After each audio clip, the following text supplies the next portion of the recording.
The Titans, they're back, and they're better than ever. And the Sunday Nighter was an absolute beatdown. Are Aaron's Packers good enough to take this thing all the way? Answers to those and other questions as we get up with you starting right now. From the Seaport Studios, Greeny, Rex Ryan, and our usual Monday crew, Dan Orlovsky is ready to go from Bristol. Ryan Clark is ready to go from home. What a day it was in the NFL yesterday, and we are wall to wall as we get rolling right now with the game of the night. It was the legendary quarterbacks and their fourth meeting. Mahomes against Brady. First quarter, Chiefs up 3-0. And Dan Orlovsky, get used to saying Mahomes to Tyreek Hill. What an awesome play call. They get Tyreek Hill one-on-one, the double move, the out and up. Patrick Mahomes holds his eyes on that middle field safety, and he knows he's got speed on a guy that just can't be covered.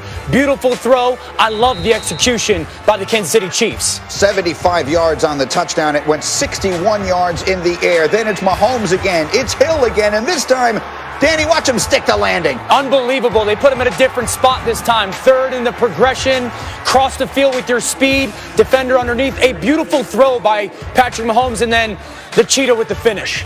203 yards and 2 touchdowns in the first quarter for Tyreek Hill. But Brady was looking to answer. There's his favorite target, Rob Gronkowski up the middle. He had 106 receiving yards on the day. And then he turns to Ronald Jones. And Rojo turns into Ronaldo Nehemiah. Watch him with the little hurdle. Up and over, Dan, for the touchdown. Awesome job of play-action pass. An easy check-down completion to Rojo.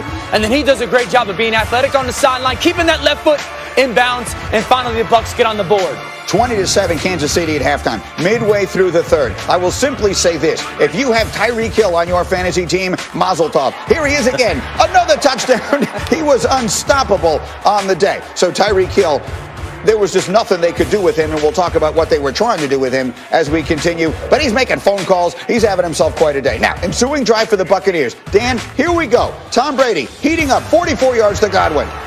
This is an unbelievable throw on 3rd and 15. As he's getting hit, he sees that safety collapse, throws that post over the top, and then the very next play, they try to take another shot, gets a little pressure, that ball floats in the air, and Breland makes an easy interception. Got to keep number 12 clean. Tom Brady was just dropping back and throwing the ball downfield throughout this entire second half, and sometimes it looked really good, like it did here on a 31-yard touchdown to Mike Evans. Huge play for the Bucs, so it's a 10-point game. Ensuing Chiefs possession. It's 3rd and 17. It's Mahomes. He's back to throw. Oh, he's going to get picked off by Sean Murphy bunting, but wait, the flag comes out. Rex, they're going to call Jason Pierre-Paul. Is it a good call? Yeah, it's a good call. You can't hit the quarterback in the face. Obviously, Bruce Arians doesn't know the rules. Chiefs eventually would punt. Takes more than 6 minutes off the game clock on the drive. Over 4 minutes to go. It's Brady again. It's Evans again. His second touchdown of the day. It's 27-24. So the Chiefs just need to run out the clock. 3rd and 7. They're going to run the ball, right? Yeah, they're going to force Tampa to use their timeouts, right? Not when you have Patrick Mahomes. He finds his favorite receiver to ice it. Tyreek Hill, 13 catches, 269 yards, 3 touchdowns. Chiefs win a thriller. And everybody tried to hand us the Lombardi Trophy in August. You just don't throw guys out there with names. You got to practice. You got to learn to get in sync with each other. That takes time. No, it's just the external noise that when you're losing, that's what you deal with. So, I love playing for the guys that I play with, the coaches, the whole organization's been unbelievable. And I think we just got to go out, and I certainly have to do a better job the last 4 weeks of the year. So appreciate it. Just have a good week. All right, so much to unpack coming out of this game. We will do this in separate chunks. We will talk about the Chiefs and Patrick Mahomes and Tyreek Hill and all of that as we continue. But it does feel coming out of this as though the Buccaneers are the story, Rex, as they continue to struggle. And as you watch this marriage between the coach and the quarterback develop, what are you seeing? Oh, man, I see Bruce Arians, can I just say, once we heard him say, we wanted to give him the Lombardi Trophy, because we made an assumption. The assumption, Greeny, was that you're going to put your player in the best position to be successful. And he's not. What would you do? You would go and you'd say, okay, Brady, we're going to run your offense.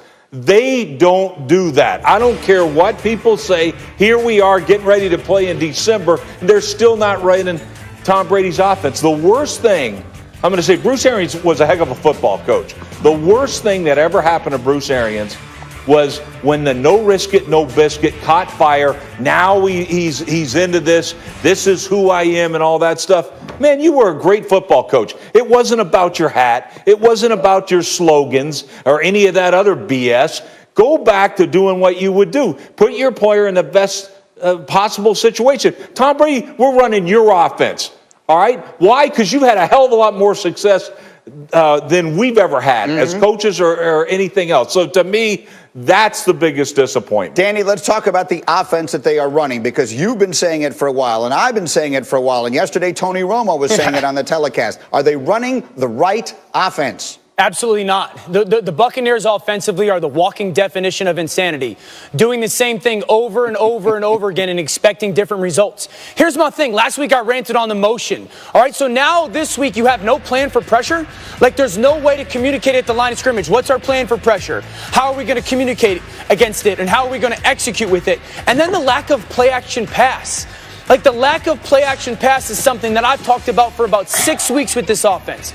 Tom Brady, by every measure right now, is the second-ranked play-action passing quarterback in the NFL. It keeps him clean. It helps their offensive line using protection. It creates some of the chunk passes.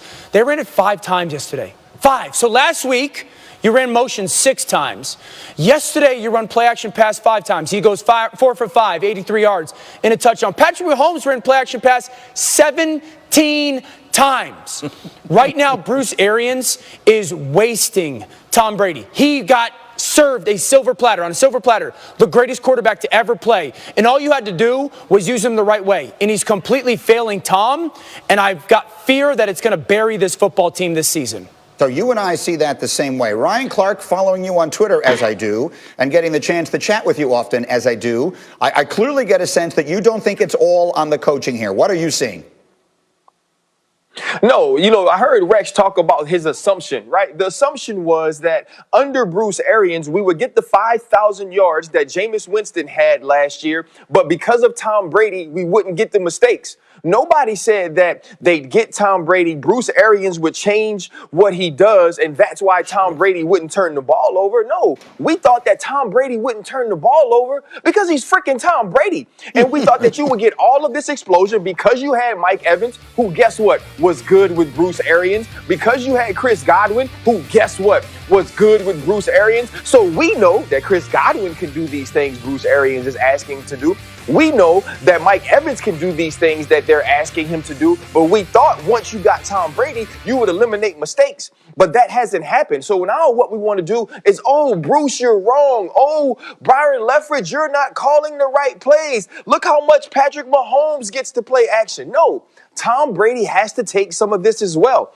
He's missed more. He's been off target more than anybody in the NFL, 87 times. That ain't coaching. Having an open guy and not putting the ball on him isn't coaching. That is player-led. That is player-driven. And at some point, we're going to have to stop saying that everything that ever happens bad to Tom Brady is because he has bad coaching. No, say it. Number 12 ain't playing good. They can change some things, yes, but 12 has to be better, and he even said it himself. Go ahead, Rex. No, I mean, I agree. Brady certainly has to be better. But this is a 42-year-old man. 43. He's a 43-year-old guy.